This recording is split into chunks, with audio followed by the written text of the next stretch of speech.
Prime Minister Narendra Modi visits COVID-19 vaccine facilities in Ahmedabad and Hyderabad, reviews vaccine development and manufacturing process, congratulates the scientists for their progress in the trial so far. PM reaches Pune to visit Serum Institute of India in Pune.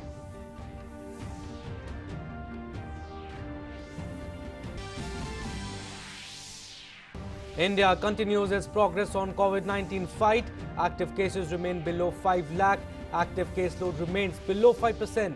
National recovery rate stands at 93.68%.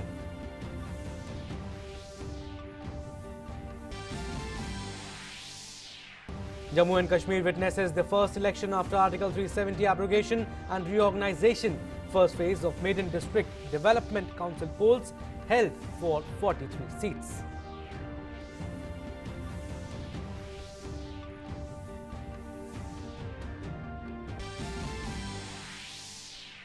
National Security Advisor Ajit Doval on two-day visit to Sri Lanka represents India at trilateral meet on maritime and security cooperation among India, Sri Lanka and Maldives in Colombo.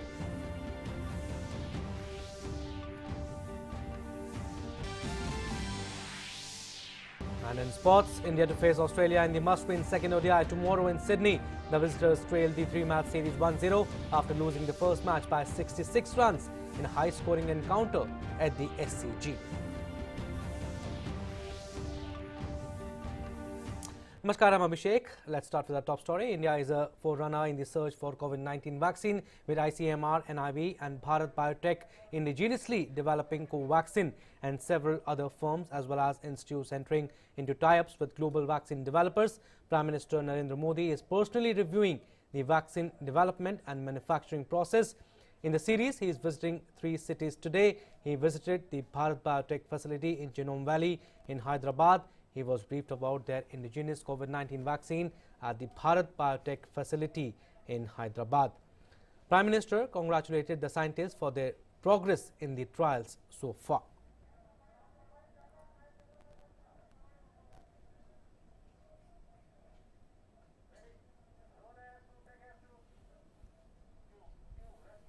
So, Bharat Biotech is developing COVID-19 vaccine Covaxin in collaboration with the Indian Council of Medical Research.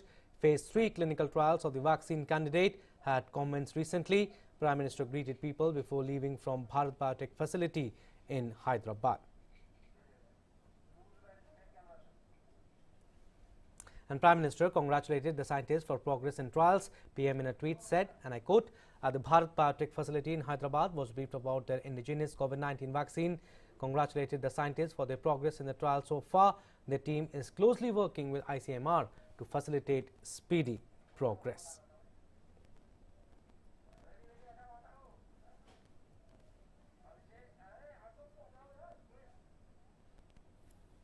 So, Prime Minister Narendra Modi has reached Pune, the Serum Institute, where he is visiting, like we said, Serum Institute of India.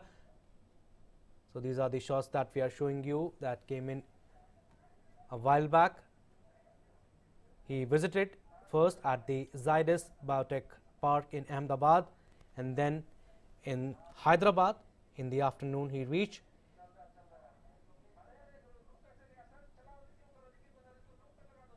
So, PM visited the Zydus vaccine facility from inside, including inspection of the labs of the company. He also worn the PPE kit, and he visited the manufacturing plants too. And now this is the last city visit of the day. He had visited Ahmedabad in the morning, and then Hyderabad, and now in Pune. So, to give us more information on this, our correspondent Yogesh Sheetal is joining us from Pune. Yogesh, PM Modi visited the Zydus Biotech Park in Ahmedabad, and then in Hyderabad I should say, and now he has visited Pune, the last destination for today.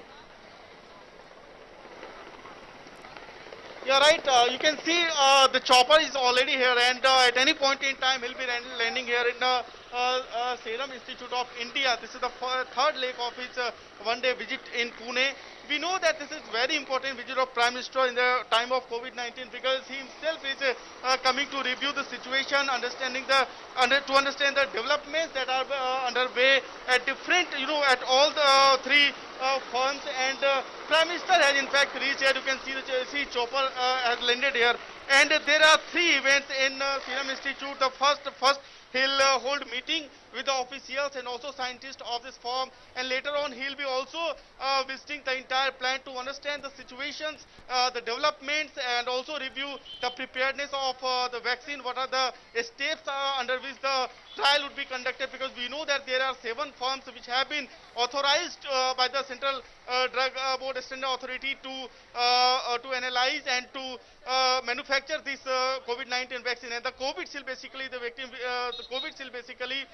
which is developed by Serum Institute with a tie-up with Oxford University and also with the AJ Oxford University and AJ Pharmaceuticals.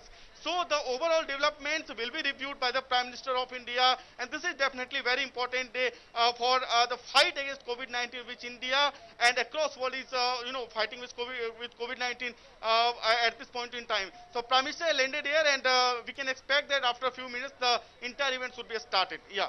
Absolutely. And Yogesh, also Prime Minister Narendra Modi is personally reviewing the vaccine development and the manufacturing process too, like we saw in Ahmedabad and Hyderabad. Also, he had visited Zydus Biotech Park in Ahmedabad and Bharat Biotech in Hyderabad, and now in any time as we speak he will visit, his chopper has almost landed, and he will visit the Serum Institute in Pune. And Yogesh, it is very heartening to see that the Prime Minister himself personally reviewing the vaccine development and the manufacturing process, and he also congratulated the scientists for their progress. It must have given them the great confidence. That's right. Since the day one, we have been seeing that how Prime Minister of India Narendra Modi has been trying to convince people to maintain social distancing, to follow all the instructions, all the guidelines that have been laid out by different governments as well as agencies to ensure that people don't get affected by this COVID-19 virus.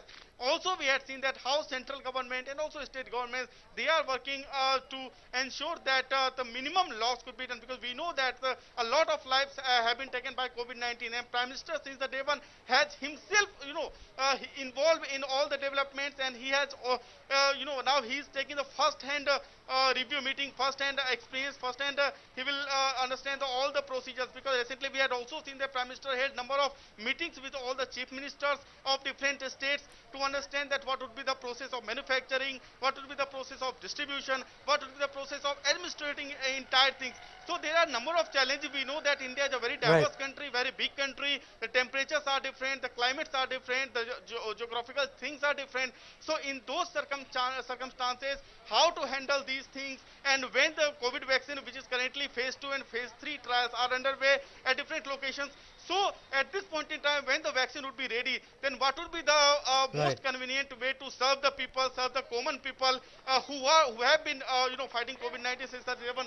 So this is in fact very important day. I have already told you this is very important day, because Prime Minister himself is taking a stock, taking the review meetings and all the developments, preparedness to fight against COVID-19. Right, Yogesh, keep tracking the developments. We'll take updates from you. Thank you so much. Well, moving on to our next story. Earlier in the day, like we told you, PM Modi visited the Zydus Biotech Park in Ahmedabad. Indigenously DNA-based vaccine being developed by Zydus Cadila, ZyCoV-D, has completed phase 2 clinical trial in the country. During the visit to Zydus facility, PM Modi was welcomed by young children, after which he held discussions with company officials.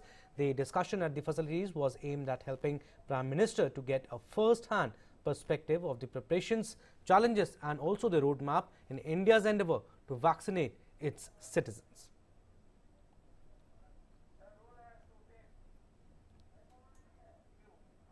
So Prime Minister Narendra Modi, wearing PPE kit, also visited the Zydus vaccine facility from inside, including inspection of the labs of the company.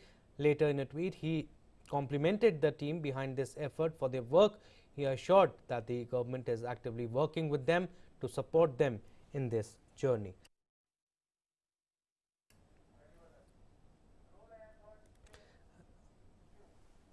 And later, PM Modi acknowledged greetings from the people on the way back to the airport. He got down from his car and waved at the people.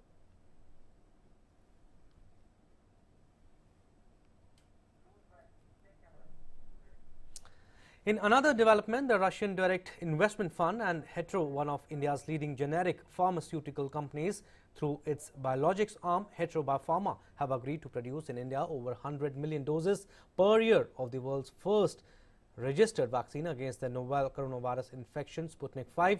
President Vladimir Putin had announced a tie-up with India for the production of Sputnik V at the Riyadh G20 summit.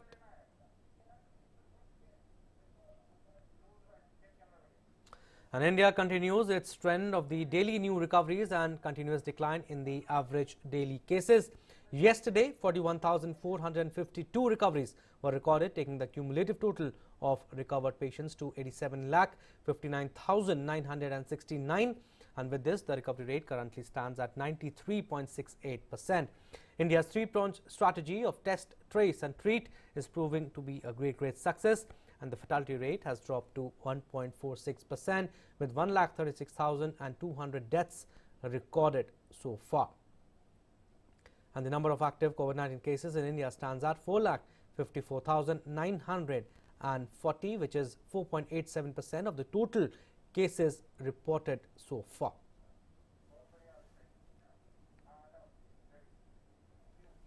And BJP has intensified its campaign for civic polls in Hyderabad.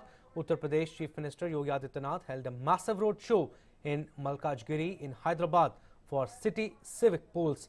The poll is slated to be held on December 1st.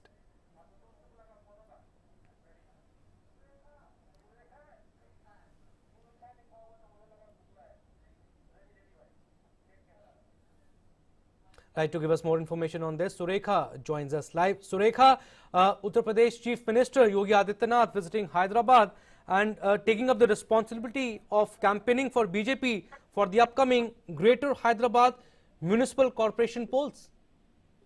Yes, Abhishek. Intense campaigning, like you said, has been going on for the GHMC elections in Hyderabad. The central ministers, beginning Prakash Javadekar, INB Minister, and Smriti Irani, Minister Smriti Irani, and followed by Tejasvi Surya, and now JP Nadda, National President JP Nadda, and now it comes to Yogi Adityanath, the UPCM, campaigning in Malkajgiri constituency. I can see massive crowds following the rally. And BJP has left no stone unturned in campaigning in the GHMC elections. Earlier in the last elections, 99 seats were with TRS, but now TRS seems to have formidable opponent in BJP. The way campaign, if you go by the campaign that's going on right now. So the vote percentage was recorded in 2019 at only 41.22%. The voting is kind of always not a great percentage in Hyderabad, because people in Hyderabad have always kept it down to 41 in GHMC elections. But this time it seems that the voting percentage will definitely go up going by the campaign. TRS has also not left any stone unturned in campaigning, and TRS too, but there have been no heavyweights, so to speak, in TRS campaign. Abhishek. Right, and also, Surekha, is Yogi Adityanath expected to address a public meeting also? Abhishek is addressing public meeting in the Old City at 7 p.m. today, and also it coincides with the public address, public meeting that CM KCR is holding today in Lal Bahadur Stadium in Abbots. And these two are biggies today. And one happens, KCR, CM's public address goes first, and then followed by UPCM Yogi Adityanath in the Old City.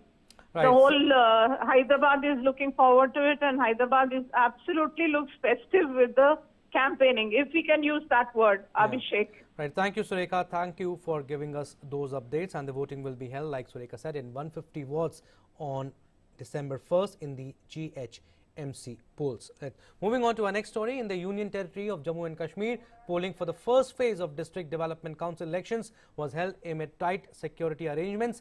Polling, which started at 7 a.m., ended at 2 p.m. People in large numbers were seen outside polling stations as precautions are being taken in view of COVID-19 pandemic. All necessary arrangements were put in place by the administration for peaceful and smooth conduct of DDC elections, which were held for the first time in the history of Jammu and Kashmir Union Territory. In the first phase of the DDC elections, polling was held for 43 constituencies, out of which 25 are in Kashmir and 18 in Jammu. Counting will take place on December 22nd after voting in all 8 phases complete. For the first time in these elections, refugees from Pakistan, Valmiki community and Gurkhas have also got the right to vote. And the trilateral meeting between India, Sri Lanka and the Maldives on maritime and security cooperation is being held in Colombo. National Security Advisor Ajit Doval, who is on a 2-day visit to Sri Lanka, is attending the trilateral meeting. Earlier, such meetings were held in 2011 in Maldives and in 2013 in Sri Lanka and 2014 in India. Yesterday, Ajit Doval called on PM Mahinda Rajapaksa and recalled the contribution of the successful virtual bilateral summit between the two leaders to progress in bilateral cooperation. The NSA-level trilateral meeting has served as an effective platform for cooperation among Indian Ocean countries. The meeting will provide an opportunity for discussion on issues pertaining to cooperation in maritime security in the Indian Ocean region. On the sidelines of the trilateral meeting, NSA is also expected to have other high-level bilateral engagements. Moving ahead, President Ramnath Kovind witnessed the ceremonial changeover of the Army Guard Battalion at Rashtrapati Bhavan today. The 5th Battalion of the 1st Gorkha Rifles, on completion of its 3.5 years tenure as ceremonial Army Guard Battalion, handed over the charge to the 6th Battalion of the Sikh Regiment. The President will also interact with the outgoing battalion, the 5th Battalion of the 1st Gorkha Rifles. The Army Guard Battalion performed ceremonial duties at various important events such as Guard of Honours to the dignitaries, Republic Day Parade, Independence Day Parade, beating the retreat ceremony, apart from performing ceremonial guard duties at Rashtrapati Bhavan.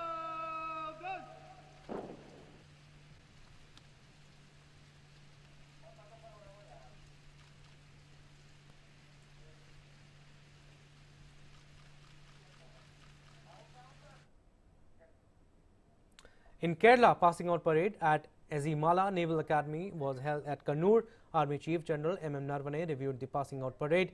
Midshipmen trainees of 99th INA Corps and cadets of 30th Naval Orientation Corps passed out as officers on successful completion of their training. Out of the 164 cadets passed out today, 2 trainees were from Sri Lankan Navy. This year, the parade was held without the presence of parents and guests of trainees, considering the COVID-19 situation. While addressing the cadets, Chief of Army Staff General M.M. Narvane said that our army is capable of facing any kind of threats or challenges from inside the country or from neighboring countries. The Army Chief asked the cadets to be well equipped with knowing and getting trained in modern technologies to meet today's challenges.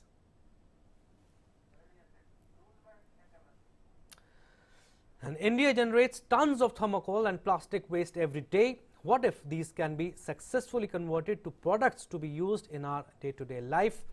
Dr. Shantanu Bhaumik from Coimbator's Amrit Vishwa Vidyapeeth has patented technology to reuse thermocol and plastic waste. Has more in this report. In a country like India, plastic waste is a growing concern. According to the Central Pollution Control Board in India, 60 major Indian cities produce combined 25,940 tons of plastic waste every day. Although 60% is recycled, the rest stays on land as litter or slowly makes its way into our waterways.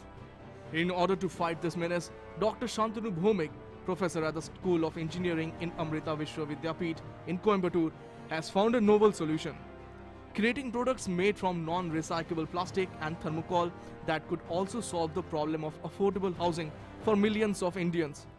From the thermocol waste, we have successfully converted these products and you can see it's so flexible, and this product will be in automotive parts, even the bumpers of the car can be successfully made, and a new company is forming on this technology in Baroda. Then I like to show this Tetra Pak. You can see that we just drink the Maja Mango or even the Kevin milk, or even we just drink the lassi and we throw this Tetra Pak out. And from this Tetra Pak, we successfully made this fibers. These fibers you can see so smooth like cotton kind of thing. So you can make the sofa cushion, then the pillow, then the blanket, and also you can make also the warm jackets. Dr. Bhumik said that thin single-use plastic bags or low-density polythene have a useful life of just half an hour perhaps. If collected, these bags can be used to make roof tiles and footpath tiles blocks that can take a load of 15 tons compression that a truck generates. They last about 50 to 60 years, and after their useful life of 50 years, they can be reprocessed to make useful products again. Multi-layer plastics can be used to make tabletops and is in use in the manufacturing of furniture parts in Coimbatore. We entered the construction domain by making roof tiles out of waste plastics and also the pavement tiles out of waste plastic. This pavement tile is just 300 grams, but it can extend up to 10 to 15 tons of load. We also have two other products in the portfolio. This is slabs and roof sheets made from MLP waste. This slab is corrosion resistant, termite resistant, and it is not prone to moisture. It is an alternative for plywood, thus it has greater life. Another bulky waste, thermocol, which is currently being thrown away right after use and is not being recycled. Dr. Bhumik has patented a technology that uses thermocol to make molded automotive parts such as bumpers, edging of windscreens and car windows. He has shared the technology with a company in Vadodara which has started manufacturing automotive parts using this technology. This is truly a case of Atmanirbhar Bharat, which uses Make in India product for a green and clean India. Taposh Bhattacharya's report, DD India. In Somalia, a suicide bomber blew himself up at an ice cream parlor in the capital Mogadishu on Friday, killing 6 people. It was not immediately clear who was responsible for the blast, but the Islamist insurgent group Al-Shabaab frequently carries out bombings in the capital and elsewhere. Information Ministry spokesman Ismail Mukhtar Omar said 8 other people were also wounded in the attack. Iran's supreme leader demanded the capture and punishment of the people responsible for the assassination of the country's top nuclear scientist, who the West and Israel believed was the architect of a secret Iranian program to make weapons. Ayatollah Ali Khamenei, who says Tehran has never sought nuclear arms, also pledged in his statement on Twitter to continue the work of Mohsen Fakhrizadeh, who died on Friday after gunmen ambushed him in his car near Tehran. The killing, which Iran's president was swift to blame on Israel, threatens to spark a new Middle East confrontation in the final weeks of US President Donald Trump's term.